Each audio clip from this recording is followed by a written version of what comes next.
चला आज आमच्या इथला शनिवारचा बाजार तुम्हाला दाखवते। सगळ्यात आधी पेट्रोल टाकणं गरजेचं आहे आणि हा फुगा बघा कशाचा असतो ते कमेंट मध्ये नक्की सांगा। सगळ्यात पहिले तर पार्किंगचं मोठं टेन्शन असतं, कारण जागाच अजिबात मिळत नाही, एवढी गर्दी असते। आता पोचल्या तर बायकांची नजर तर अशाच गोष्टींवर पहिली जाते। हे सगळे ब्लाउजेस आहेत ना 250 रुपयालाच होते। त्यानंतर माझी नजर गेली ह्या ज्वेलरीच्या स्टॉल वरती आणि इथं वेगळ्या प्राइस होत्या, जशी ज्वेलरी असेल ना तशी त्याची प्राइस होती। पण हे मंगळसूत्र जे होते ना इतके छान डिझाईन्स होते आणि फक्त 100 रुपयाला होते। त्यातलं मी एक घेतलं आणि हे कानातले बघा माझ्या कानापेक्षा पण मोठे होते आणि एवढे जड होते ना, कोण घेत असतील बरं ह्याला।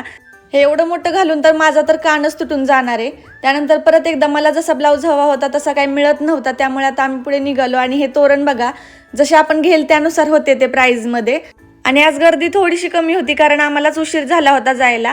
त्यानंतर ह्या चप्पल्स बघा 100 ते 200 रुपयामध्ये होत्या। आणि आजकाल फुगे बघा कसे लाइटिंगचे येतात, आपल्या वेळेला तर ते ॲपलचे यायचे ज्याला स्प्रिंगचा दोरा असायचा। ते कोणाकोणाला आठवते कमेंटमध्ये नक्की सांगा।